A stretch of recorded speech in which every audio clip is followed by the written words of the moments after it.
So there's this movie called Tamasha and a song called Safarnama. The lyrics are, ओ सफरनामा सवालों का सफरनामा शुरू तुमसे खत्म तुम तक. You don't find out the right partner, you be the right partner. Do men and women process emotions differently? Men would want a healthy sexual life and a peaceful mind. Women would want कि उनका partner के साथ उनकी emotional intimacy अच्छी रहे. That would be her first priority. आज के guest है डॉक्टर श्याम मिथिया, न्यूरोसाइकियाट्रिस्ट एंड थेरेपिस्ट. उन्होंने हजारों कपल्स को उनके इमोशनल और फिजिकल कनेक्शंस को दोबारा पाने में मदद की है. What are these terms like benching, ghosting, situationship? Is this the new relationship language? Love Aaj Kal cocktail दोनों में क्या है, both Saif and Deepika are connected. सब कुछ है बट कमिटमेंट नहीं है. Polyandry, which is one husband, two wives, Right. or vice versa. Right. What's your take on that?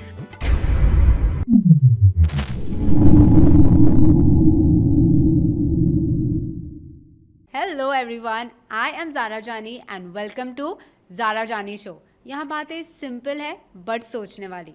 So grab your favorite snacks, चाय और coffee and let's start the बातचीत. अगर पसंद आए तो spread the word, like, share, subscribe. Hi Dr. Shyam, welcome to the podcast. Hi. So tell me, how is life between being a neuropsychiatrist, sexologist and therapist? First of all, thank you so much for having me here. I must say you are doing a great work on this platform. Thank you. Having the topic, so I would say the content is so knowledgeable, informative, but you have kept it in a fun way at the same time. So informative as well as fun, it is difficult to do that, and I must say you have done that. Thank you so much. I hope during the podcast I'll be also able to learn a lot of things from this. I'm sure. So now that हमको इतनी सारी चीजें एक ही guest में मिल रही है, we are going to talk about everything. Sure. Right from the dating scene of today's generation to marriage to life after marriage. And मुझे लगता है हर एक कपल, एक्चुअली हर एक सिंगल भी ये कॉन्वर्जेशन से रिलेट करेगा. नाउ मुझे ऐसा लगता है that the thought process of today's generation with respect to relationship has changed. Right. पहले हम companionship ढूंढते थे, but अभी individuality को ज्यादा importance देते हैं. True. इनफैक्ट टिंडर के एक रिसर्च के हिसाब से इंडिया के 18 to 25 years के लोगों के लिए बीइंग माई सेल्फ सबसे ज्यादा इंपॉर्टेंट है, and being in a relationship or marriage is not even in the top 5. So is this healthy independence or it's fear of commitment? It's a very interesting question, and I think we cannot generalize. दोनों भी spectrum गलत है. बहुत भी independence versus बहुत भी fear of commitment, दोनों side नहीं है. But I would say that it is definitely a shift. Earlier, what used to be there, definitely as you said, companionship पे ज्यादा focus था, long term relationship, partnership पे ज्यादा focus था, which is slowly changing. At least till 25 years of age, वो लोग के top 5 में भी definitely नहीं है, वो relationship भी नहीं है. तो वो लोग का focus is primarily on finding themselves out, कि उनकी इंडिविजुअलिटी, उनका वर्क, उनके करियर चॉइसेस, उनके relationship, how they are in relationship, they are exploring themselves and they are learning through that journey. So it is in a way definitely good, and I don't think it is out of fear of commitment. वो 25 तक तो commitment सोच ही नहीं रहे हैं, सोचेंगे नहीं तो फिर बाद में आएगा. तो it is to explore and learn, and through that process they are definitely able to be at a place they are more informed, more aware and more mature than what they would be otherwise. So it is definitely going towards a healthier independence and in a way a healthier choice, I would say. Also, of course, career growth is very very important, but एक phase आता है life में where you feel companionship की जरूरत है. So where are we at that? अभी career पे focus है, ज्यादा फोकस है, और इन अ वे अच्छा है, होना भी चाहिए. Of course, yeah. बट वो एक लिमिट सी, career success will give you dopamine kick. वो एक कि मुझे मेरा पे चेक दिखेगा, या मैं एक लेवल से नेक्स्ट लेवल पे जाऊंगा तो मुझे वो हाई मिलेगा. That is definitely going to give you dopamine kick एंड कहीं ना कहीं एक स्टेबिलिटी. बट वो एक लेवल तक, एक लेवल के बाद डोपामिन नहीं काम करेगा. At that time you need that deep emotional human bond, which is जो एक हार्मोन होता है ऑक्सीटोसिन, उससे मिलता है. तो वो ऑक्सीटोसिन आपको डीप ह्यूमन कनेक्ट से ही मिलने वाला है. तो आगे जाके कहीं ना कहीं उसकी जरूरत होती ही है. एंड वही ट्रेंड मुझे तो दिख रहा है कि लोग अर्लियर जो 18 और 21 था गवर्नमेंट का रूल, तो वो चेंज होके 25 हुआ. Now days it is 30 to 35 or even later, where people are choosing to get married after they have achieved that stability and dopamine kick. They are going for this human deep bonding hormone called oxytocin. वो वहां से मिल रहा है. So I guess जैसे आपने बोला career dopamine देता है and your personal life, it's somehow connected to your mental health. It gives you that sukoon. yes, You know, that's the correct word. true. Now coming to these new relationship terms, I will have to read it out because I can't even like wrap my head around it. Yes. What are these terms like benching, ghosting, situationship? There is more. Breadcrumbing, cushioning, zombieing. Is this the new relationship language? Absolutely. I think बहुत सारी terms तो इसमें भी हम भी slowly सीख रहे हैं कि ओके ऐसा होता है. बट कहीं ना कहीं आई थिंक सी ये टर्मिनोलॉजी अभी आई है, बट ये सारी सिचुएशन पहले से हो रही है. Really? Explain. I can use few cases में तो शायद समझेगा. I can use few movies to explain you कि ये क्या सिचुएशनशिप. जैसे सिचुएशनशिप क्या है, जहाँ पे दो लोग एक दूसरे के साथ कनेक्टेड है, फिजिकली इमोशनली सब कनेक्शन है, but there is no commitment. Commitment नहीं है लेकिन बाकी सब कुछ है.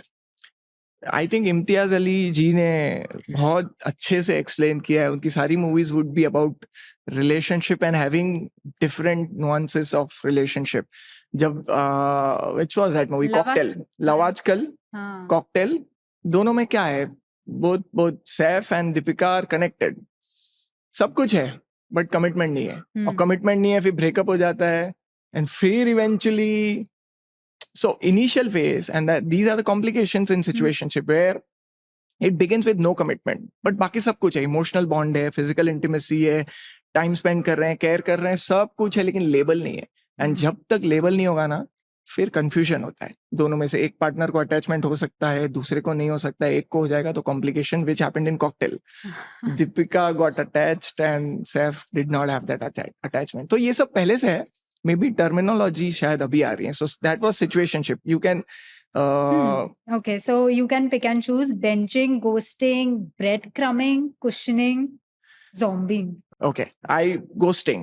अभी इम्तियाज अली पे बात करें तो उनकी मूवीज लेते हैं. Ghosting was maybe जब we met, where that Kareena का जो बॉयफ्रेंड था, he came and suddenly उन्होंने कहा कि ब्रेकअप.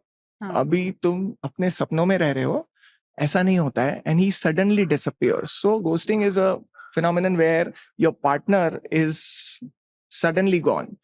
कोई explanation नहीं, कोई justified reason नहीं, and that is where the other partner feels completely clueless and surprised and anxious, depressed. सब हो जाएगा ना, क्योंकि इतने टाइम का relationship and suddenly आप कहीं पे भी नहीं हो, clueless. That is ghosting.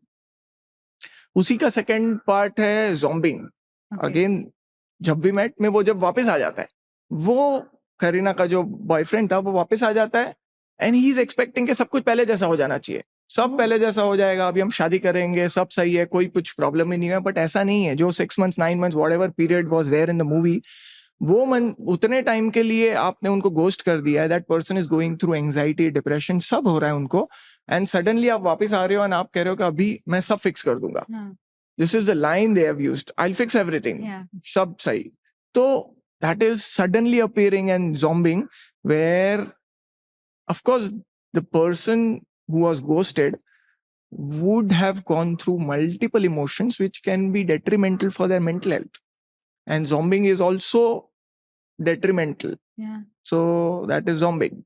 उसके बाद आपने कहा breadcrumbing. Breadcrumbing is where आप किसी को रिलेशनशिप में सिर्फ एक लिमिटेड अटेंशन, लिमिटेड अफेक्शन दे रहे हो, इतना ही कि वो आपसे अटैच्ड रहे. आप उनको फुल कमिटमेंट नहीं दे रहे हो, इतना ही दे रहे हो कि वो कहीं ना कहीं आपसे अटैच रहे, and आपके पास रहे, but there is no commitment. Yeah. I am not able to recollect any movie right now, but जो भी आई थिंक अब तक की जो हमारी 90s की या 2000 की मूवीज थी जिसमें वो जो एक विलन रहता है और वो एक जो हीरोइन रहती है उसको एक थोड़ा सा होप देगा, but he will not be with that heroine. That is bread crumbing. उसके बाद क्या है? I guess the last one Benching. is benching and cushioning. Benching and cushioning. Benching is जो हम सभी स्पोर्ट में देखते हैं कि भाई बेंच पे एक मेरे पास एक्स्ट्रा Backup. प्लेयर बैकअप, के the person is in relationship but person would always keep someone on the backup, and that backup is backup. उनको full commitment नहीं देंगे. फुटबॉल में, क्रिकेट में बैकअप है, same backup. That is benching. And last is cushioning. Cushioning is where someone is already dating someone, but as a cushion, and if they find a better prospect or better partner, then they go to that person. Movie would be Jo Jeeta Wohi Sikandar, where Pooja Bedi was already dating Deepak Tijori. But then they find a better prospect in Amir Khan, who actually lied about his school and his how rich he is, and that is where she shifted from Deepak Tijori to Amir Khan. So that's cushioning, where if she's finding a better prospect, then she's going to that and keeping him as a backup option. So ये सब actually इतने सालों से Yes. चल रहा है, सिर्फ अभी हमने लेबल दे दिया है. True. Always, it was always there. अभी हम बॉलीवुड मूवीज के बारे में बात कर ही रहे हैं. So there are these couple of movies like Kabir Singh and Animal जिसमें बताया गया है that the hero is very possessive and that's real love. In fact, the director had mentioned one line, which I'm going to read. If you can't slap, if you can't touch your woman wherever you want, you can't kiss, you can't use curse word, then I don't see emotions here. And the thing is, लोगों को लगता है that this is normal in a relationship. So my question is being possessive in a relationship love, or it's start of an unhealthy jealousy? See, possessiveness is an emotion. वो किसी को आ गया तो शायद वो वॉलंटरी नहीं है, इनवॉलंटरीली आ जाएगा. So you don't want to blame that person कि उनको पॉसेसिवनेस क्यों आ रहा है. बट अगर आप मुझे पूछोगे कि वो हेल्दी है कि अनहेल्दी, तो वो किसी भी सेंस में हेल्दी नहीं है. जो भी मूवी में दिखाया है, वेदर इट इज एनिमल और कबीर सिंह में जो भी दिखाया ना, वो 0.0000001% भी हेल्दी नहीं है. वो कोई भी रियल लाइफ में कोई भी पार्टनर कॉन्शियसली वॉलंटरीली चूज करके अपने पार्टनर के साथ नहीं करना चाहेगा, और वो उनको अच्छा भी नहीं लगेगा पार्टनर को. ये मूवी में उनको थोड़ा ग्लोरीफाई करके, मैग्नीफाई करके दिखा रहे हैं कि ये करने से ये हो रहा है. And as you very correctly said, people get influenced with it. So that is where हमारा थोड़ा सा एज अ सोसाइटी रिस्पॉन्सिबिलिटी कहीं ना कहीं आ जाता है, that we should make movies जो लोगों को सही रास्ता दिखाएगा, not like these where possessiveness कोई भी सेंस में वो कहीं पे भी हेल्दी नहीं है. Real relationship is where both the partners are so comfortable, so open, and so transparent with each other that they have their phones and passwords जो दोनों एक दूसरे को पता है, but फिर भी वो चेक नहीं कर रहे हैं. तो चेक नहीं करना पता होने के बाद भी, और चेक करने की जरूरत ही नहीं है. And that transparency, that comfort, जो मैं if I can be myself in front of my partner, I don't have to hide anything. वो बहुत important है. बहुत बार ये साइकिल क्या है, ये पॉसेसिव होते हैं, पॉसेसिव होने की वजह से ये पर्सन हाइड करता है, ये पर्सन को कुछ ना कुछ फाइंड आउट करके मिल जाता है, and then the suspiciousness increases, and then the hiding would increase. So कहीं पे चीटिंग नहीं है, ये पर्सन को प्रॉब्लम चीटिंग से है, चीटिंग नहीं है फिर भी हाइडिंग है, and that is where the vicious circle continues. इसीलिए वो हेल्दी नहीं है. अगर पॉसेसिवनेस आ रहा है, उसको हेल्दी वे में कम्युनिकेट किया जाए तो ये पर्सन हेल्दी वे में आंसर कर पाएगा. और अनहेल्दी वे में टॉर्चर करके, वीडियो कॉल करके, 3 बजे फोन करके, तो वो that will create insecurity and fear in this person, and that will always be back of the head as a pressure. और प्रेशर कोई भी रिलेशनशिप को हेल्दी नहीं बनाएगा. कंफर्ट, कंपेनियनशिप एंड ट्रांसपेरेंसी ही उसको हेल्दी बनाएंगे. तो वो जो दिखाया गया वो आई थिंक वो कहीं ना Movies तक ही कहीं ठीक है। मूवीज में भी ठीक नहीं, इट्स आप लेमन लैंग्वेज में कहोगे तो मैं कहूँगा जहर है, पॉइजन है, मतलब नुकसानकारक है। अभी तक हमने बात की that you know fear of commitment, all these terms, whether it is benching, cushioning, etc.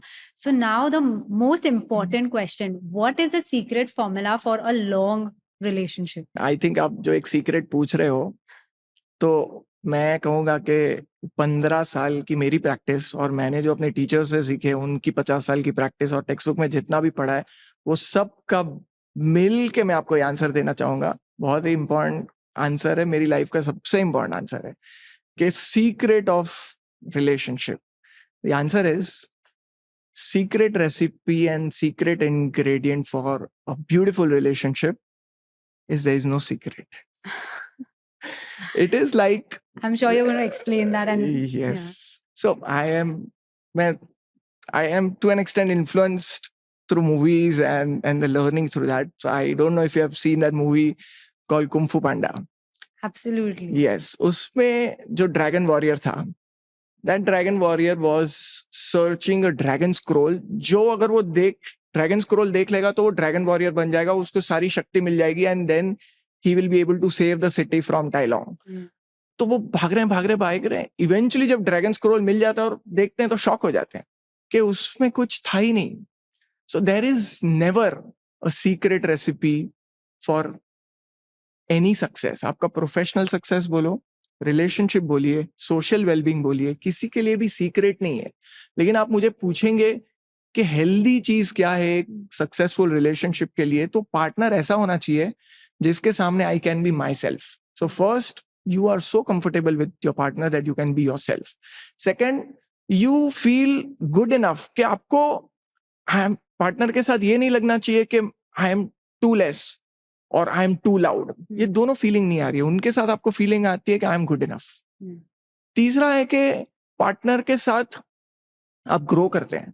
You grow as a person, professionally, socially, सब वे में. आप जब आपके पार्टनर के साथ है ना तो आप ग्रो करते हैं. चौथा है एक कंफर्ट, एक इमोशनल बॉन्ड, एक सेक्सुअल बॉन्ड जो फ्लो करता है, जो कहीं पे भी ऐसा नहीं लग रहा है कि फोर्स्ड हो रहा है. Organically it is happening. And fifth and very important, there will be problems, there will be fights, there will be disagreements, but दोनों वो डिसएग्रीमेंट्स को बहुत हेल्दियर वे में कम्युनिकेट कर पा रहे हैं. ऐसा नहीं है कि ये भी एक कहीं ना कहीं एक मिथ है कि जो बहुत अच्छे रिलेशनशिप रहते हैं ना कपल्स, वो लोग कभी फाइट ही नहीं करते. Impossible. 100 out of 100 people are going to fight, but the way they communicate during those fights, way they address their emotions, that is what makes a couple healthy or unhealthy. So my next question would be, can the couple argue without harming the we? Absolutely. So, and that is one of the very important criteria for being a healthy couple or unhealthy couple. कि जब fights हो रहे हैं ना तो argue, जैसे मैंने कहा 100 out of 100 कपल्स में फाइट्स होने ही वाले हैं, डिसएग्रीमेंट्स होने ही वाले हैं. बट मैं वो डिसएग्रीमेंट कैसे कर रहा हूँ फाइट के वक्त, वी नीड टू अंडरस्टैंड कि both of them are a unit. हम फाइट जब हो रही है तो फाइट को जीतने की कोशिश नहीं करनी है.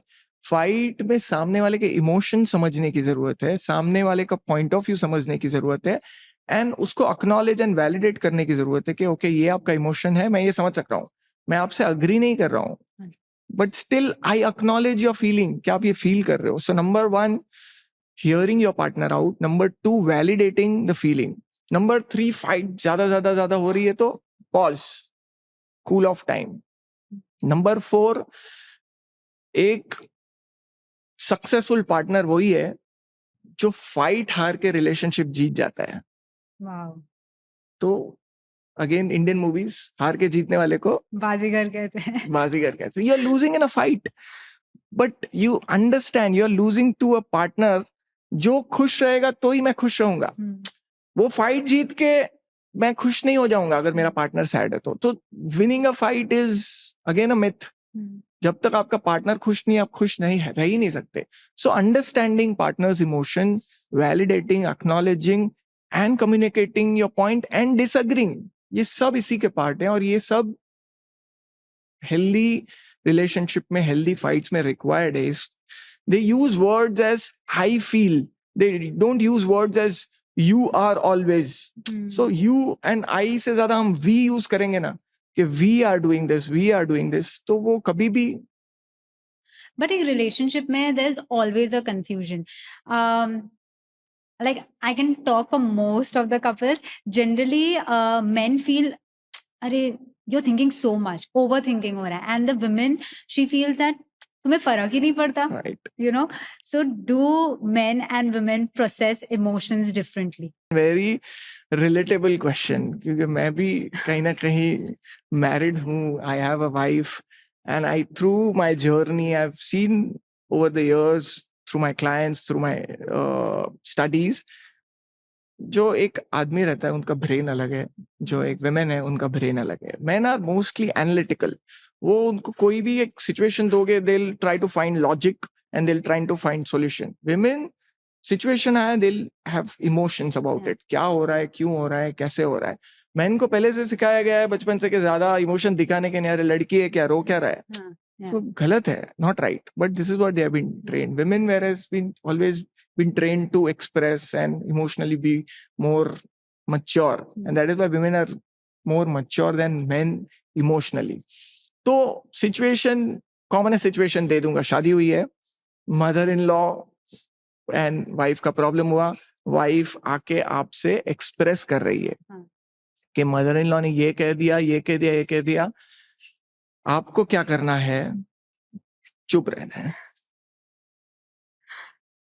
वो नहीं करते. वो आधा प्रॉब्लम जब तक डिस्कस हो रहा है तब तक ही सॉल्यूशन देना शुरू कर देते. कहीं ना कहीं तुमने ऐसे ही किया रहेगा, कहीं ना कहीं तुमने ऐसे ही किया रहेगा, कहीं कहीं मम्मी ने ऐसे किया रहेगा.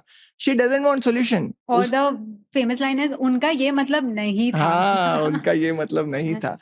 She knows all that and she knows the solution also. वो आपसे ज्यादा स्मार्ट है. उनको नहीं सॉल्यूशन चाहिए, बट वो जब एक्सप्रेस कर रही है, शेयर कर रही है, उससे पहले ही यहाँ पे 50% उनके सॉल्यूशन आना शुरू हो जाता है. सॉल्यूशन नहीं चाहिए, चुप बैठो. Number 1, when she is expressing, आपसे प्रॉब्लम लेके आई, नंबर 1 point is सुनो.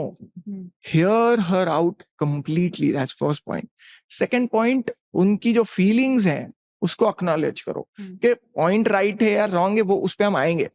But what she is going through, acknowledge that feelings, that I understand ये हुआ and your feeling sad and I am sad for you. हाथ पकड़ो, हक करो, चाय बना के दो. सो दीज आर वेरी, बहुत छोटी चीज लगेगी सुनने में, but that will completely melt her. और उनका जो प्रॉब्लम है ना उसका सॉल्यूशन शायद उनको चाहिए ही नहीं इनसे, क्योंकि कुछ चीजों का सॉल्यूशन नहीं है. मदर इन लॉ वाइफ का फाइट्स हमेशा होने वाले हैं छोटे छोटे, उसके कुछ चीजों के सॉल्यूशन नहीं है. That is going to happen. But hearing her out, validating her, letting her vent out is something what is required. आप ये करने दोगे, आप उनको अक्नॉलेज करोगे, तो she will feel complete. She will feel कि मुझे कोई सुनने वाला है, and she will be in her zone, and that is what is required. जो एक राइट पार्टनर का डेफिनेशन है कि एक राइट पार्टनर क्या होता है. So actually you don't have to sort of agree with each other, you just have to validate their feelings. True. That is important. Yes, कि आप पॉइंट से डिसएग्री कर सकते हो, बट आप फीलिंग्स को भी बहुत बार बोल रहे कि ये फीलिंग तुम्हारी एग्जैजरेटेड है. बट आई गेस वो लोगों को वो डिफरेंस ही नहीं समझ आता है. उनको लगता है कि validating and agreeing is the same thing. Yes, absolutely. जबकि दोनों बहुत अलग हैं. आप उनकी फीलिंग्स जो आ रही हैं उसको आप क्वेश्चन नहीं कर सकते. फीलिंग्स तो आ रही है ना.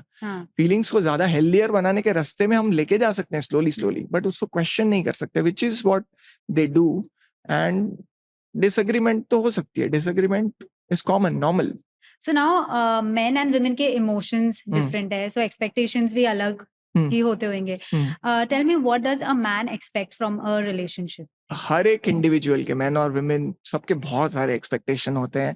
मैं आप रोटी कपड़ा और मकान को तो छोड़ ही देता हूँ, that those our basics required, but दोनों पार्टनर के, मैन के भी विमेन के एक्सपेक्टेशन रहेंगे कि मेरा पार्टनर मेरी सुने, emotional connection, physical connection, and हम हेल्दी रहें, एक दूसरे के साथ रहें, मुझे अनकंडीशनल सपोर्ट मिले. ये सब तो सभी के रहते हैं. Specifically for men, and then Yes. I'll ask the question for So women. if आप suddenly किसी मैन को पूछ लोगे कि 2 चीज आपको चाहिए क्या है जो मिल जाएंगी तो आप तो men would want a healthy sexual life and a peaceful mind. Yeah. कि घर जाके सुकून मिले, that is what I would require. And women would want emotional bond, emotional intimacy, and a place where she can express, she's validated, and she's able to vent out. So emotional intimacy for her, and peace and a healthy sexual life for men. Okay, ये तो questions है when people are in a relationship. But उससे पहले का भी एक question है, how do you know that you have found the right person? So there's this movie called Tamasha, and the song called Safarnama.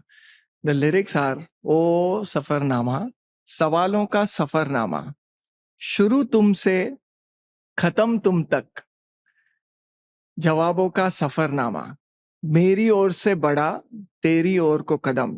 So basically it is saying कि जितने भी सवाल हैं हमारे, वो सारे जवाब हम ही में है. शुरू भी तुमसे है और खत्म भी तुम पे है, सारे सवालों का Safarnama. So you are trying to find out the right partner. Yeah. You don't find out the right partner, you be the right partner. जब दोनों पार्टनर ये करेंगे ना कि वो राइट पार्टनर की जर्नी की तरफ जा रहे हैं, राइट ह्यूमन बीइंग की जर्नी की तरफ जा रहे हैं, तो सारे सवालों का जवाब मिल जाएगा. This is what we do in relationship therapy. जब भी हमारे पास क्लाइंट आते हैं कि तो इनिशियल जो सेशंस रहते हैं वो अलग अलग होते हैं कि हम मेल से अलग बात कर रहे हैं, फीमेल से अलग बात कर रहे हैं. इनिशियल 2-3 सेशंस में हिस्ट्री, पर्सपेक्टिव के कैसी रही शादी, क्या हुआ, तो ये कंप्लेन करते जा रहे, ये गलत, ये गलत, ये गलत, ये गलत, ये कंप्लेन करे जा रहे, वो गलत, वो गलत. We try to understand where are they wrong, and that is what we try to make them reflect कि आप कहाँ पे गलत हो, आप क्या चेंज कर सकते हो. जब दोनों साइमल्टेनियसली ये चेंज करेंगे कि मैं कहाँ पे गलत हूँ, तो सारा प्रॉब्लम सॉल्व हो जाएगा. Most of the time people, this is how people fight also. They try to change their partner, they don't try to change themselves, and this is, if we do, then that is the definition of right partnership. But I love the line you said that you don't find the right partner, you become the right Be partner. the right partner. Okay, abhi right partner mil gaya, and no one enters a relationship, you know, to make it complicated, but knowing unknowingly mistakes हो जाती है. आपके experience के हिसाब से what are some of the common mistakes people make in a relationship unknowingly? Again, बहुत अच्छा question है और बहुत लोग ये करते रहते हैं, उनको समझता नहीं है. The first thing is, जब भी कोई प्रॉब्लम हो रहा है ना, they are in denial. They don't accept कि ये एग्जिस्ट हो रही है. They want to suppress their emotion. They want to deny कि ऐसा कुछ हो रहा है. वो डीप कॉन्वर्सेशन करना ही नहीं चाहते हैं. वो बस चलते जा रहे हैं, सारी प्रॉब्लम को कारपेट के अंदर डाल दो. This is what they so denial. That's one. Number 2 is there are times where they are trying to be too people please करने की कोशिश करते हैं, giving too much when they are not liking it. So sacrificing yourself and not maintaining that healthy boundary and then giving too much and then expecting same from your partner. Partner शायद आपका healthy way में चीजें कर रहा है, आप unhealthy वे में ज्यादा कर रहे हो और फिर पार्टनर से वही एक्सपेक्ट कर रहे हो. So that's a self sabotaging pattern. तो वो नहीं करना है. नंबर 2. नंबर 3, बहुत बार कैसा रहता है कि एक रिलेशनशिप में, अर्लियर रिलेशनशिप में शायद आप को हमेशा ऐसे पार्टनर मिले जो इमोशनली अनअवेलेबल थे. तो because of that, even when they are in a relationship which is to an extent सब सही जा रहा है, हेल्दी है, they would end that relationship just because of fear of the past कि ये ब्रेकअप करे उससे पहले मैं ही ब्रेकअप कर देता हूँ. They are not comfortable with calm, they are not comfortable with peace, they are not comfortable with सुकून. वो इमोशनल टर्मोइल और वो जो हमेशा एक बेचैनी एंजाइटी रहती है ना, उससे ही आदत हो गई है. So that's again a self-sabotaging pattern. And lastly, again, not giving enough focus on the emotional and the sexual intimacy. जो एक companionship चाहिए, जो दोनों के choices हैं, दोनों के preferences हैं, उस पे अगर ध्यान नहीं देंगे, so that's a mistake which a lot of people don't understand they are doing. वो जीते जा रहे हैं, उनको समझता नहीं है ये हो रहा है. और शायद पार्टनर को भी नहीं समझता है, या पार्टनर को समझता है बट वो समझा नहीं पाते हैं अपने पार्टनर. आपने self sabotage बोला, उसमें से I want to take this a little deeper. There's something called as self-love, Yeah. which I feel is very important. क्योंकि अगर आप अपना आपको आपका ध्यान रखोगे, you are in love with yourself, you are happy, and that happiness trickles down to the relationship. Right. But I also feel that self-love बहुत ही over use हो गया है या रॉन्ग वे में यूज हो गया है. You think this self love is hurting the we in a relationship?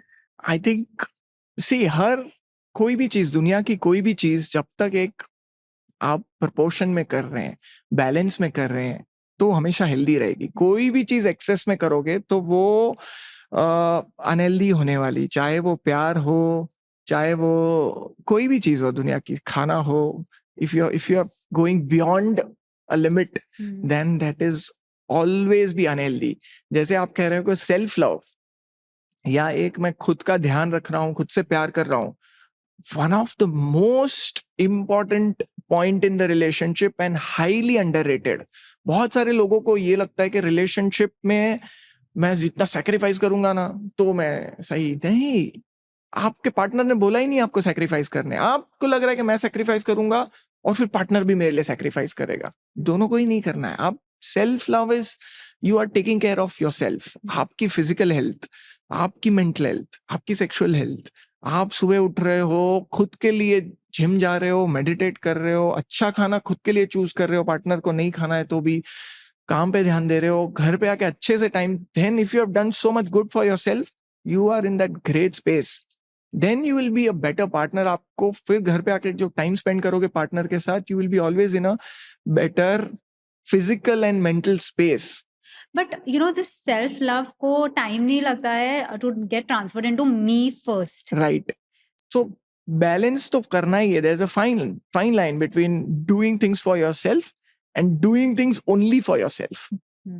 आप अपने पार्टनर के साथ बहुत सारी चीजें कर सकते हैं. आप इफ यू, जो मैंने कही चीजें कि आप सुबह उठ रहे हो, जिम जा रहे हो, मेडिटेट कर रहे हो एंड काम पे जा रहे हो, these are healthy choices you can do with your partner. You can go to gym together, you can gym, zumba, badminton, squash, cricket, you name the profession, you can do these things together. You can meditate together, you can choose to have healthy food together. Again, growing together हो जाएगा. जो me only me वाली चीजें कैसी हैं, जो कभी ना कभी आपके पार्टनर को नहीं चाहिए आप वो करें. जैसे मैं क्रिकेट खेलता हूँ तो the message is being passed across. नहीं, the message here is for other cricketers कि मेरी वाइफ मुझे क्रिकेट खेलने अलाउ कर रही है. क्यों? क्योंकि आई अंडरस्टैंड कि उनका जो लाइफ चल रहा है, she was a working women earlier, and now I have a child who's 7-year-old, so she's taken a break and she's again studying, but she's taken a break. But ये journey में उनका अभी वो घर पे है, child के साथ है, so she's spending that week with the baby. She would need a break either on a weekday or on a weekend. So I have to balance. I have to spend time with my child. I have to spend time with my wife. And वो जब मैं together time enjoy करूँगा, तो she would be happy. And if she's happy, she would want me to be pursuing my hobbies, whatever it would be. और मैं वो hobby जब pursue करूँगा, तो मैं खुश रहूंगा, और मैं खुश रहूंगा और मैं खुशी यहाँ पे पास ऑन कर रहा हूँ. That is a healthy cycle. So being in a relationship, or rather making a relationship work, is a lot of work. So I have like a very interesting paradox.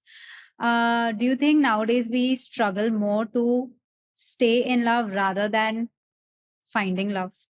Like if you're in a relationship तो हो जाएगा, हाँ. but to maintain that relationship is Difficult. more of a struggle rather than being in a relationship. To start a relationship is very easy. Right. I think you are right. See कोई भी चीज हम जब नई शुरू करते हैं तो वो एक नई चीज का बिगिनिंग का एक्साइटमेंट रहता है. Again that's a dopamine. But to maintain anything, what you require is discipline. तो डिसिप्लिन हमेशा बोरिंग लगता है, but discipline is the key to success for anything you want to do, whether it is your job, whether it is your work, whether it is your health, whether it is your relationship.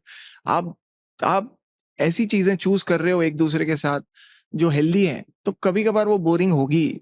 And boring is boring, but it is healthy and it is required. So आप जरूर ये कह सकते हो कि कोई भी relationship को मेंटेन करने के लिए एक एफर्ट इसके लिए लगता है कि उसमें बहुत सारी चीजें ऐसी आएंगी जो जो हेल्दी है, इसीलिए कभी कभार बोरिंग है, तो मेंटेन करने के लिए दैट इज रिक्वायर्ड। एंड थोड़े टाइम के लिए करने के लिए you don't need that consistency. So consistency is always important and bigger than impulsivity. Impulsivity will give you one success, but to be successful in any spectrum of your life, you will need that discipline. So I'll give you an example of top athletes, whether it is Ronaldo, Kohli और सुनील चेट्री. उनके interview में उन्होंने clearly कहा है कि मतलब उनका खाना इतना बोरिंग हो गया है कि सेम खाना रोज, but they are not looking for that pleasure from their food उनको पता है कि अभी फूड मेरा एक बेसिक रिक्वायरमेंट है for me to be healthy, so their goal is to be healthy. उसके लिए जो डिसिप्लिन रिक्वायर्ड है वो कितना भी मंडेन हो जाए, रोज जिम जाना है तो रोज जिम जाना ही है. They also feel sometimes really exhausted, bored and कि नहीं जाना है आज, but on that day also they choose to do it. So that is where they become the top 1%, और या फिर उससे भी बहुत ऊपर के athlete. So if you want to be in that top 1%, या पीपल और partners where relationship is really blossoming, उसके लिए बहुत सारी चीजें ऐसी रहेंगी जो बोरिंग रहेंगी, बट वो करनी है क्योंकि वो हेल्दी है. So it's very easy to fall out of love, Yes. but you have to choose to be in love. Yes. And that requires discipline. Yes. Wow, I couldn't agree more. Okay, now going back to marriages. पहले marriages same cultures में ही होती थी. तो ऐसे होता था, okay, you know, the girl is going from one family to another family and traditions mostly same. So if a boy is from a different culture and the girl is from a different culture, how can they keep the love alive without losing themselves in the clash? See, lot of couples, बहुत सारे couples आते हैं जो they marry in different religion, and few of them definitely have problems. So problem का एक one of the reason है कि वो लोगों को लगता है कि शादी हो गई तो सब हो जाएगा, और वो उस चीज के लिए बहुत सारी ऐसी चीजें करते हैं जो वो शायद मेंटेन नहीं करने वाले हैं. सो कम्युनिकेशन में प्रॉब्लम है. स्टार्टिंग में बहुत सारी ऐसी चीजें कमिट कर देते हैं जो वो शायद आगे जाके मेंटेन नहीं कर पाएंगे, फुलफिल नहीं कर पाएंगे. So wrong commitment, wrong communication, बहुत सारे जो प्रोमिसेस हैं वो सिर्फ शादी हो जाने के लिए होती हैं, वो दोनों पार्टनर्स के बीच में भी होती हैं, बहुत बार फैमिलीज के थ्रू भी होती हैं. बहुत सारी छोटी छोटी से लेके बड़ी बड़ी प्रॉब्लम होती है कि भाई शादी के बाद ये कपड़े पहनने मिलेंगे कि नहीं, शादी के बाद जॉब करने मिलेगा कि नहीं, शादी के बाद बच्चा कितने साल पे होना चाहिए, शादी के बाद फाइनेंशियल फ्रीडम कैसी होगी, शादी के बाद हम अकेले रहेंगे कि नहीं, शादी के बाद मैं मेरा रिलीजन फॉलो कर सकता हूँ कि नहीं, कर सकती हूँ कि नहीं. ये बहुत छोटे से लेके बहुत बड़े क्वेश्चंस हैं जिसके क्लियर आंसर्स स्टार्ट में नहीं दिए जाते हैं या फॉल्स आंसर्स दिए जाते हैं, और फिर जब हो गई है शादी and you are not able to fulfil, so the other partner feels cheated, other partner feels alone, empty, lonely in the relationship, और इसीलिए प्रॉब्लम शुरू होते हैं. तो जब ऐसी चीजें हो रही हैं, it will take more time, it is okay, but you have to be transparent, you have to be really open in your communication, and you have to be really clear with what is your family like, आपका background क्या है, आपके traditions क्या हैं, आपके rituals क्या हैं. And same आपको आपके पार्टनर का भी समझना जरूरी है, आपके फैमिली को भी उनके ट्रेडिशन समझाना जरूरी है, because both the families have to respect each other, they can not be disrespectful. वो चीजें हुई तो प्रॉब्लम तो होने ही वाला है. So before actually getting into the marriage, take time, but ये सब चीजें क्लियर आउट करो, बार बार क्लियर आउट करो. True. Yeah, and I guess one more important thing is when there are different culture, different religion, how the kids will be brought up. That's also a very important topic. Yes. Which should be discussed. बच्चों का नाम क्या रहेगा? I know this because I have an inter-religion marriage. Oh, I was not aware of that. Yeah. So you can share your experience, how So, in fact, what you said is what we have done. Me and my husband, we cleared out everything Wow. before getting married. And like these things are possible and these things are not possible from his side, from my side. So things which are possible, you are very like, oh, okay, chalo. The things which are not possible, you're like, oh my God, Yes. you know. And तभी time लिया हमने process करने को. तभी ऐसा हो गया, अरे no, this thing is not possible, so you know, let's not do it. Yeah, you know. Yeah. Then you process that feeling and you're like, okay, maybe I can adjust, maybe he Right. can adjust. So it took us 3.5 years Wow. to get to the marriage. Wow. But then I guess that worth was Worth waiting. because we clarified a lot of things in True. that 3.5 years. I think a beautiful example. Yeah. See, you took those 3.5 years. और वहाँ पे शायद हाँ ना, but then you took your decision. It's easy to actually accept a no before marriage. Yes. But it's not easy to accept that no after marriage because वो ही हो जाता है, you feel cheated. अरे, Right. you told me before, अभी Right. आप नहीं बोल रहे हो तो कैसे Right. चलेगा? So I guess what you said is an example right here. That's a Beautiful. case study here. Beautiful. We discussed these Gen Z terms a couple of Hmm. minutes back, which is like benching, cushioning, etc. But these terms are coming even in marriages. Now there's this term called sleep divorce. Right. जहाँ पे couples separate room में सो रहे हैं. So is this saving marriages or killing intimacy? Right. I think, see, eventually if you ask me, अलग-अलग सोना would cause problems. I will explain you why. वैसे cases में I think this is the first step. Eventually कैसा होगा? अभी आप लोग अलग सो रहे. So इसकी वजह से कहीं ना कहीं sexual intimacy hamper होगी. Because that is something वो बहुत बार spontaneous होती है, होनी ही चाहिए. In this case, that will become very mechanical, mundane, planned. जो planned होगी उसमें से फिर of course interest जाएगा. So your sexual intimacy is getting impacted. Your eventually physical intimacy will also get impacted. कि आप एक साथ सो रहे हो, हाथ पकड़ के सो रहे हो, हक करके सो रहे हो, otherwise also spending time, ये भी impact होगा. ये दो चीजें impact हो रही है, तो slowly that is going to take a toll on your emotional intimacy also. So जहाँ पे कोई problems नहीं है, unnecessarily choosing such options, which will always increase the distance. I don't see any advantage. It is only a problem. And you know, more and more couples are admitting to having affairs after 40. Why affairs are peaking for both men and women? Yes, I completely agree. This is happening. और इसके बहुत सारे reasons हो सकते हैं. One is midlife crisis. 40 के बाद बहुत लोगों को suddenly ये situation होता है. We call midlife crisis, where they question everything. They question their existence, उनका professional life, उनका personal life, उनका relationship. कि मैं क्यों कर रहा हूँ? क्या मिल रहा है? क्यों ऐसे ही करना चाहिए? So then they can tend to get swayed. And at that time, this can happen. That's one. Second is, and I feel more common, is this reason where there's emotional disconnect. Wife in relationship is feeling invisible. कि मैं सारा दिन घर पे काम कर रही हूँ, जॉब पे भी जा रही हूँ, घर पे आके घर संभाल रही हूँ, बच्चों को संभाल रही हूँ, but I don't feel validated. I don't feel heard. मैं ऐसा लग रहा है कि मैं एक हाउस हेल्प की तरह मैं सिर्फ काम करते जा रही हूँ, but there is no emotional intimacy, there is no emotional validation, there is no, मुझे सुनने वाला कोई है ही नहीं, मैं अकेले फील कर रही हूँ. And sometimes the same thing can happen to the husband also. वो भी काम कर रहे हैं, but घर पे आके उनको जो चाहिए वो नहीं मिल रहा है. तो जब disconnect होता है, whether it is emotional or physical, that can be commonest reason for people finding similar emotions outside. बहुत बार जरूरी नहीं है कि वो अफेयर के इंटेंशन से ही शुरू होता है.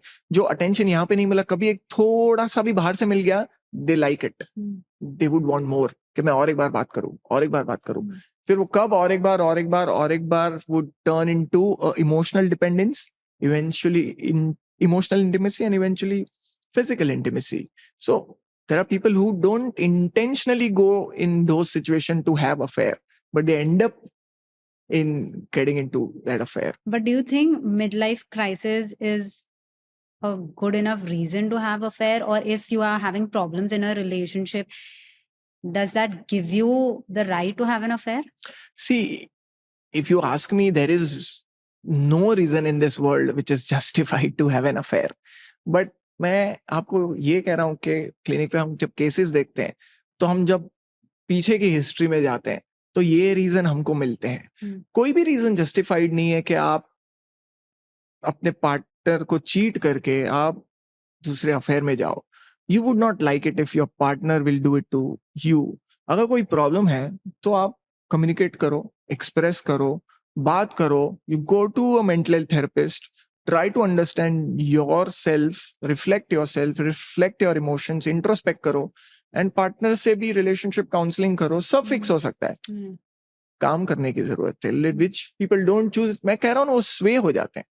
Of course not justified, but people like do we it. said, discipline is important even in a relationship. Right. We spoke about affairs. Affairs होते हैं where the partner doesn't know, छुप छुप के होते हैं. But then there is something called as open marriage, where both the partners know. What is this concept of open marriage? And फिर वो relationship ही क्या रह गया? Right. तो बहुत सारे ऐसी सिचुएशन है जो which is definitely modern. इसको I am not sure if this was existing then also, but this is definitely modern and something जो शायद हमारे जहन में, हमारे दिमाग के परे है. तो open relationship is one where both the partners with consent are having physical sexual intimacy outside and they are okay with it because it is with consent. Cheating से डिफरेंट ये इसीलिए हुआ कि ये ट्रांसपेरेंसी है और कंसेंट है. I have few clients who are in similar situation, few public figure जिनके पार्टनर पब्लिक फिगर नहीं है, and because of the status, because of the situation, because of the industry, they have wide variety of options. So I have a couple. Husband is not a public figure and wife is a public figure. तो husband की intimacy, husband का libido या husband का desire में problem है for some or the other reason. Let's not go into that details. And wife का libido normal है. Now wife wants to do it, but husband is not able to do it. दोनों की जो frequency है, दोनों का जो desire level है, वो mismatch है. And wife wants to go into an open relationship. Husband eventually said yes because he's not able to fulfill her. They went into open relationship. शुरू हुआ, but eventually wife got into an emotional attachment also, and that led to complication and that led to problems. So ये जो open marriage है, ये शुरू sexual connect से होता है, but eventually इसमें financial implications, emotional implications, बहुत बार physical implications in terms of sexually transmitted diseases ये भी आ सकता है. तो ये सारे implications होते ही हैं. तो I have not seen a healthy, successful and peaceful open marriage. बहुत दूसरे भी examples हैं, but हर situation में कहीं ना कहीं आज नहीं तो कल वो jealousy, वो possessiveness, वो insecurity, वो fear और वो emotional implications आते ही हैं, and that leads to their primary marriage getting hampered. एक और एक complicated topic के बारे में बात करते हैं, polyandry, which is one husband, two wives, Right. or vice versa. Right. What's your take on that? What I've seen in clinic, एक couple है, husband and wife है. They are deeply in love and दोनों एक दूसरे से प्यार करते, एक दूसरे के लिए हैं, छोड़ना नहीं चाहते. But wife got into an affair being in this primary marriage, और यहाँ पे सब कुछ है सही भी, फिर भी affair हो गया ये second man के साथ. And now she is attached to this person also. She doesn't want to leave this person and she is with her husband also. And of course complications है, but शादी वो लोग को तोड़नी ही नहीं है. And husband के पास कोई option ही नहीं है. ये agree, he was eventually forced to agree to be in a situation where wife is also with this person. ये situation में वो मेरे पास आए. Eventually through their journey we made them understand कि क्या हो रहा है, क्यों ऐसी सिचुएशन में आए, ये सिचुएशन के इमोशनल इम्प्लीकेशंस क्या हैं उन पे, उनकी मेंटल हेल्थ पे, उनकी फैमिली पे, उनके बच्चों पे, उनके इन लॉस पे और इस पे. And then eventually she understood कि कितना भी चाहे वहां पे इन्फैचुएशन हो, अट्रैक्शन हो, प्यार हो, eventually that is going to lead to complication. तो temptation is something is very innate, very basic human desire to all of us. But हमको long term successful health, peace, सुकून चाहिए, तो हमको टेम्पटेशन को छोड़ना ही है. So eventually she left that person and now they are living happily together. I would say big applause for the husband के वो मोमेंट पे उन्होंने छोड़ा नहीं. और ये जर्नी में when she wanted to come back, ये जर्नी में he helped her and eventually now both of them are happy and that third person is completely out of the situation. So but one very important point in this is also you need to understand that there are certain boundaries you can never cross. यहाँ पे wife ने एक बार cross की है, husband ने बहुत मुश्किल से अपने दिल पे बहुत पत्थर रख के, सब पेन से गुजर के, बहुत सब चीज करके उनको ये चांस दिया है. And now they are happy. But if this thing happens one more time, तो वो बाउंड्री अगर फिर से क्रॉस हो रही है, तो it is unhealthy continuous pattern. तो वो हमेशा नुकसानकारक रहेगी. और हस्बैंड अपना सेल्फ रिस्पेक्ट छोड़ के just to be with his wife for his love और इनसिक्योरिटी या डिपेंडेंसी, किसी भी चीज के लिए वो अपना सेल्फ रिस्पेक्ट छोड़ के अगर वो पर्सन के साथ ब्लाइंडली जाएंगे ना, तो दैट्स द मैसेज ही is giving to the wife के मैं ब्लाइंडली आपके ही साथ हूं, आप कुछ भी करो. And that is why that is happening again. अगर वो सेल्फ रिस्पेक्ट फर्म है and wife is understanding that she doesn't want to leave the husband, then she will have to leave the temptation. And the same is applicable other way around, where one husband and multiple women, जो ज्यादा common है. But वहां पे भी ये इसीलिए होता है where women somewhere knowingly unknowingly वो अपना सेल्फ रिस्पेक्ट छोड़ के एक ब्लाइंड वीटो पावर दे देती है हस्बैंड को कि मैं आपके ही साथ रहूंगी, आप कुछ भी कर लो. वो झगड़ती हैं, वो नाराज होती हैं, रोती हैं, बट मैं छोड़ूंगी नहीं आपको. ये जब खुद का एक सेल्फ रिस्पेक्ट छोड़ के आप ब्लाइंडली किसी को वो पावर दे रहे हो, then there are people who can have those tendencies, toxic tendencies, where they will end up into having multiple people. So वो boundary wife को set करनी है. So I have two questions. आपने ये जो बोला, I'll ask them one by one. One is a very common question जो बहुत लोगों ने पूछा है, but इसका आंसर कभी मिला नहीं है. Is physical cheating okay but not emotional cheating? Because लोगों को लगता है अच्छा physical is just like coming back to me. Emotionally cheat नहीं करना चाहिए. What is the psychology there? Answer is दोनों भी सही नहीं है. Whether it is physical cheating or emotional cheating, दोनों भी सही नहीं है. वो कहीं ना कहीं अपने आप को मना रहे हैं कि physical cheating मेरे लिए ठीक है. उनको ऑप्शन दिया जाएगा तो whether would she want that to happen, it is okay, it is 100% not okay. शुरू फिजिकल से हो रहा है, कब इमोशनल में कन्वर्ट होगा आपको पता है? नहीं पता है. दोनों भी इक्वली डेंजरस ही है. फिजिकल चीटिंग के बाद फिजिकल इलनेस हो गए, वो आपको होंगे, आपको चलेगा? नहीं चलेगा. Any form of cheating is not justifiable and not okay. तो वो चीटिंग से इवेंचुअली कॉम्प्लिकेशन ही होने वाले हैं. चीटिंग से आपका मैरिज इंपैक्ट ही होने वाला है, फिजिकल हो कि इमोशनल हो. सी राइट पार्टनर इज समवन, मैं आपको वो जो लोग बोलते हैं ना कि नहीं मेरे को ओके है कि फिजिकल चीट कर दिया, simple question to them. They should ask their partner, is it okay for the partner if they go out only in physical cheating and not in emotional cheating? Partner का answer 100% ना रहेगा. And ना इसीलिए रहेगा कि वो सही नहीं है. And then they will have that jealousy, then they will have that possessiveness, then they will have that insecurity, anxiety, fear. तो ये सब unhealthy emotions क्यों आ रहे हैं? क्योंकि आपका पार्टनर कुछ गलत कर रहा है. हमको गलत को अलाउ ही क्यों करना है? कम ये थोड़ा ओके जहर है, ये थोड़ा ज्यादा जहर है. अरे जहर है.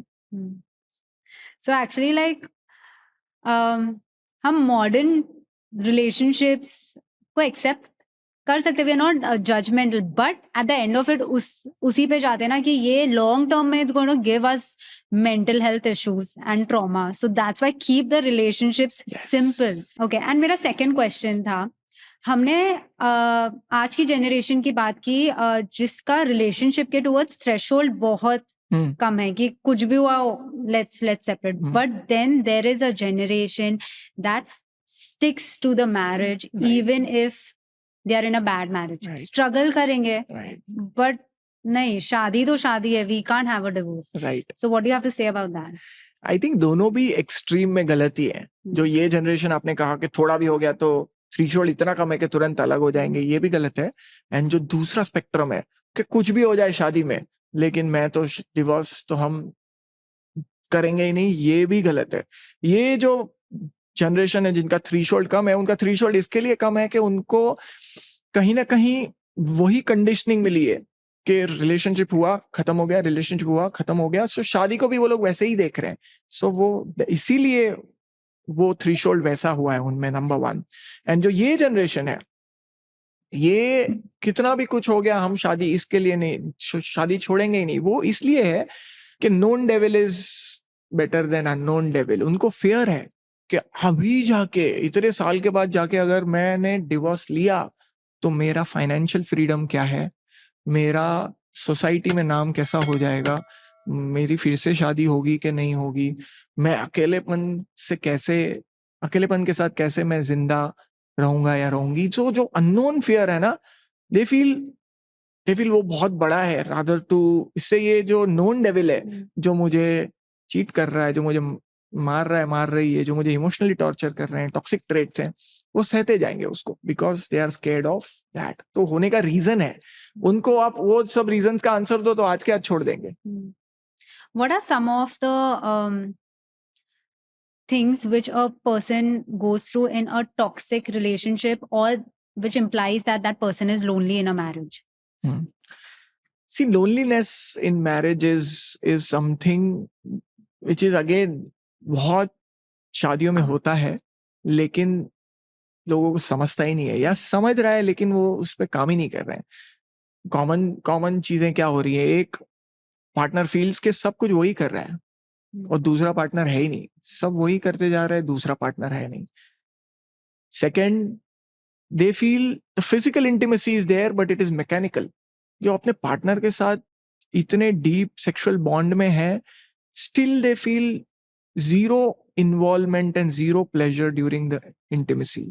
तीसरा है कि उनको लगता है कि they are not being heard emotionally. वो जो बोलना चाहते हैं वो पार्टनर समझता ही नहीं है. Partner is not spending enough quality time together. वो सारे कॉन्वर्सेशन क्या होते हैं कि बिल कौन भर रहा है, खाना क्या बनाना है, ट्रिप पे किधर जाना है. सो ओनली जो हमारे हाउस होल्ड चोर्स हैं उसके रिलेटेड बातें होती है. जो एक डीप कनेक्ट है, आप कैसे हो, आप क्या फील कर रहे हो, आपका दिन कैसा था, आप बहुत अच्छे दिख रहे हो आज, जो एक बहुत छोटी छोटी चीज है, छोटे छोटे हम एक दूसरे के जो फीलिंग्स हैं वो एक्सप्रेस बहुत बार करते ही नहीं है. हम ग्रांटेड ले लेके इसको पता है कि मैं इनसे प्यार करता हूँ, उसको पता है कि मैं इनसे प्यार करता हूँ. सुबह उठ के एक फोरहेड पे किस, it's a very good start today. Partner को लगता है कि बहुत एक एक प्योर फीलिंग आती है, एक कनेक्टेड फीलिंग आती है. पार्टनर एक्सपेक्ट नहीं कर रहा आपने उनके लिए चाय बना दी, बनाने आनी चाहिए, चाय बना दी. Black coffee is the safest. Partner expect नहीं कर रहा है आपने सडनली उनके लिए एक फ्लास्क भेज दिए. पार्टनर एक्सपेक्ट नहीं कर रहा है आपने एक डेट नाइट प्लान कर दी रेस्टोरेंट में या घर पे. पार्टनर एक्सपेक्ट नहीं कर रहा है ऑफिस में उनके लिए एक गुलाब जामुन भेज दिया स्विगी से. बहुत सारी छोटी चीजें हैं जो आप डे टू डे में कर सकते हो which will keep that spark, that vibe. See, that gulab jamun is not only food, that says lot of things कि मेरा पार्टनर अभी घर पे बैठ के मेरे बारे में सोच रहा है. तो आप अपनी फीलिंग्स को जितना एक्सप्रेस करेंगे, अपने पार्टनर की फीलिंग्स जितना सुनेंगे, वैलिडेट करेंगे एंड साथ में फाइट करेंगे, डिफरेंसेस रहेंगे, that is the secret recipe to healthy relationship. बाकी तो चलते ही रहने वाला है. तो वो जो चलाने वाला फंडा है वो that can be solve, but people have accepted that as normal. उनको लगता है ऐसे ही रहती है शादी. नहीं, ऐसी नहीं रहती है. शादी में आप थोड़ा सा मेहनत करोगे, थोड़ा सा आप एफर्ट डालोगे तो बहुत कुछ बेहतर, सुंदर, खूबसूरत, सुकून वाला हो सकता है. बट एक बहुत बड़ा क्वेश्चन है that if you are happy in a relationship, live in relationship, do you even need to get married? And ऐसा भी हुआ है that the couples are in like years of live in relationship and they got married and that marriage contract, that piece of paper actually changed everything. Right. So very very interesting question. तो उसको उल्टा answer करूंगा मैं. I don't think it was a piece of paper which changed. शादी हुई इसके लिए fights होना हुई ऐसा नहीं है. शादी तो एक लीगल सिस्टम है, एक सोसाइटी के लिए है, एक नॉर्म है. बट आप शादी में कैसे रह रहे हो, आप रिलेशनशिप में कैसे रह रहे हो, वो एक पीस ऑफ पेपर से चेंज नहीं होने वाला है. आप अगर वो आप कह रहे हैं कि लिव इन रिलेशनशिप में सब सही था, सिर्फ शादी के बाद within 6 months 1 year they got divorced, तो then there were definitely issues इधर उन दोनों के बीच में या फैमिलीज के बीच में, जिसकी वजह से शादी के बाद प्रॉब्लम हुई, या समथिंग एल्स जिसकी वजह से वो बहुत टाइम से लिव इन रिलेशनशिप में थे, बट वो लोगों को कहीं ना कहीं वो डीप रूटेड प्रॉब्लम्स और वो इमोशनल इश्यूज जो हो रहे थे उनके लिए उनको फेयर था कि हम ये करेंगे तो फंस जाएंगे, इसलिए वो इलोंगेट कर रहे थे.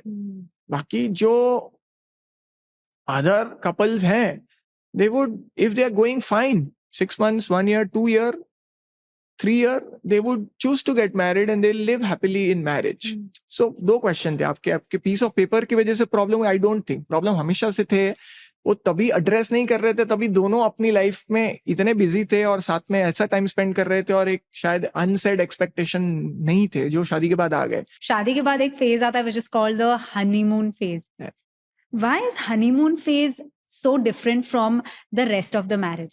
Because जैसे कोई newly married couple आता है, everyone is like, enjoy the honeymoon phase, it's going to last like very right. for a less time, so enjoy कर लो. Why is that? Honeymoon phase is dopamine on steroids. कि मतलब सब कुछ beautiful, ऐसे partner की आंखों में spark दिखेगा, सब गाने अच्छे लगेंगे, अरिजीत सिंह आपका फेवरेट सिंगर बन जाएगा, ट्रैवल करोगे, लोग आपको खुशी से मिलेंगे, सब. और दोनों इतने एफर्ट डालेंगे ना, they will not show their complete self. Start में सिर्फ एफर्ट, वो चलेगा 2 महीना 6 महीना 1 साल, डिपेंड्स ऑन द कपल. उसके बाद जो फेज आता है ना, वो आता है कि ये आपका कंसिस्टेंसी वाला फेज आएगा. That is oxytocin. कि आप एक डीप कनेक्ट जो आप एक दूसरे के साथ फील कर रहे हो. जैसे मैंने कहा, कोई भी कंसिस्टेंसी डिसिप्लिन से आएगी. डिसिप्लिन में एक बोरिंग कंपोनेंट रहता ही है, बट जो एक आप डीप कनेक्ट फील करते हो वो ऑक्सीटोसिन से आता है. एंड ऑक्सीटोसिन बेसिकली आपको सुकून देता है, वो आपको किक नहीं देगा. किक इज डोपामिन जो हनीमून फेज में मिलता है. और जो मेंटेनेंस फेज है उसमें आप then you start showing your true self कि मैं इससे कंफर्टेबल हूं, इससे कंफर्टेबल नहीं हूं. स्टार्ट में आप सैक्रिफाइस कर रहे थे, तो ये अच्छा है. प्रॉब्लम ये है, people want to be in that honeymoon phase for their life. वो गलत है. मेंटेनेंस फेज तो आने ही वाला. दुनिया की कोई भी चीज कर लो, शादी करो, काम करो, हॉबी लो, प्रोफेशनल लाइफ लो, कोई नया स्पोर्ट खेलो, एक spark वाला phase आएगा, then there'll be maintenance phase. This is how the life works. So tell me, how can you keep the spark alive even after the honeymoon phase? I think first, जैसे मैंने कहा, expectation आपके बहुत matter करते हैं. आप जो expect कर रहे थे कि मैं पहले ऐसे रह रहा था, अभी भी ऐसे रहना चाहिए, वो don't keep that expectation.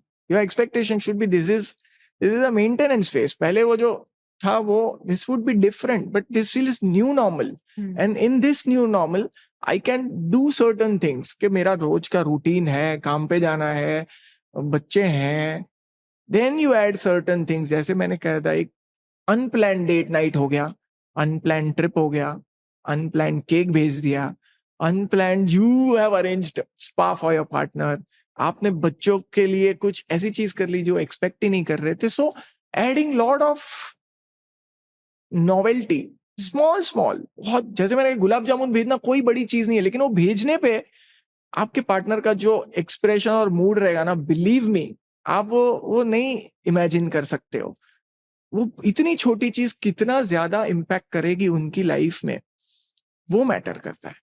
तो stop comparing, stop, change your expectation and do these new small things which are adding spice to your well maintained disciplined life, which is the primary base. Foundation तो discipline से ही आएगा, लेकिन उसमें हम toppings डाल सकते हैं. And if Dr. Shyam was given the task to redesign marriage as per today's generation, wipe it clean, how would that look? Oh, that's a very difficult task.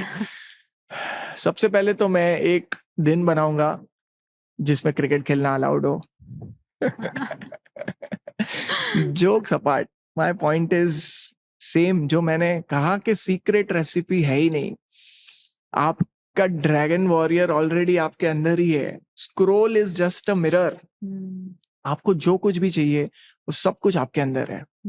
आपके सारे सवालों का सफरनामा के सारे जवाब आप में ही है. शुरू भी तुमसे, खत्म भी तुम तक, यही है आपका Safarnama.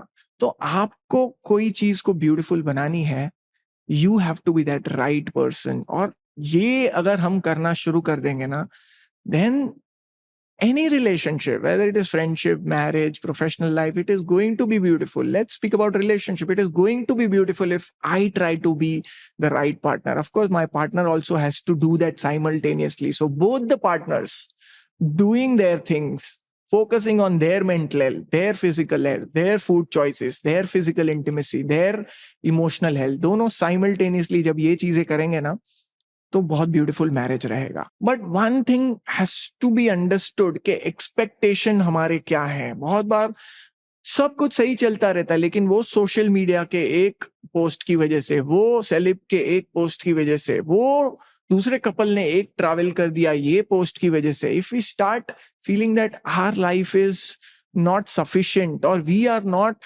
Living happily, if we are not living our life the way we should, comparisons will always give you emptiness, jealousy, and loneliness.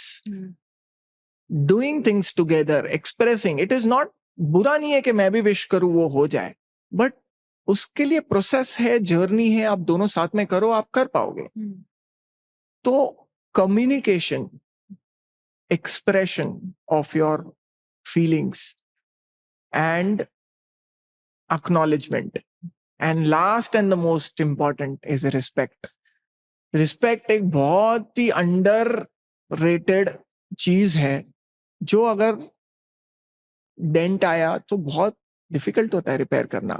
So never ever disrespect your partner, your partner's family, and your family, people around you. You should not disrespect them. So Dr. Shyam, last question. What message you would like to give to people जिनके लिए love is shifting from forever to just for now? See, I think to summarize, we have already spoken about it, that today's generation is maybe focusing on present, कि अभी के लिए मुझे क्या करना है, क्यों करना है, कैसे करना है. So somewhere relationship को भी वो लोग वैसे ही देख रहे हैं. They're not seeing the relationship as long term, lifelong, वैसे नहीं देख रहे हैं. तो which is okay to an extent, till the time they understand themselves, till the time they explore themselves, find themselves कि मैं क्या चाहता हूँ, मैं रिलेशनशिप में, करियर में, हर चीज में मैं क्या चाहता हूँ, वो अपने आप को समझ जाए, तब तक के लिए ठीक है. It is okay. It has the advantage of कि चीजें सही नहीं हो रही हैं तो I can also exit. But eventually आगे जाके लाइफ लॉन्ग के लिए, जैसे मैंने कहा, एक जो मुझे डीप ह्यूमन कनेक्ट चाहिए, जो एक ऑक्सीटोसिन चाहिए, वो एक डीप बॉन्ड से मिलेगा. To stand up for the same person throughout your life, through all the struggles and through all the beautiful times, that journey is something which cannot be expressed in words. वो आपको वो deep connect और life long commitment और life long connect के साथ ही आएगा. So there is a saying called love isn't finding someone to live with. It is finding someone whom you cannot live without. So वो एक life long deep connect से जो आपको एक बॉन्डिंग, जो एक fulfillment मिलने वाला है, that will never be only with a temporary relationship.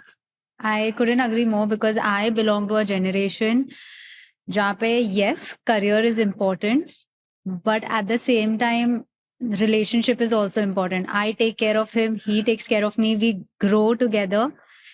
I guess जैसे मैंने पहले बोला, वो एक सुकून है जो लाइफ में होना चाहिए, and I really wish this generation can experience that, because कहाँ पे मुझे लगता है this generation is only in love with the idea of being in love. They should experience companionship. True, beautiful. I'm sure आपकी journey से और ऐसे और भी लोगों की जर्नी से they'll be inspired and they will be able to shift from time being to finding that partner with whom they can be for their life. Thank you so much, Dr. Shyam. It's been an absolute wonderful conversation, and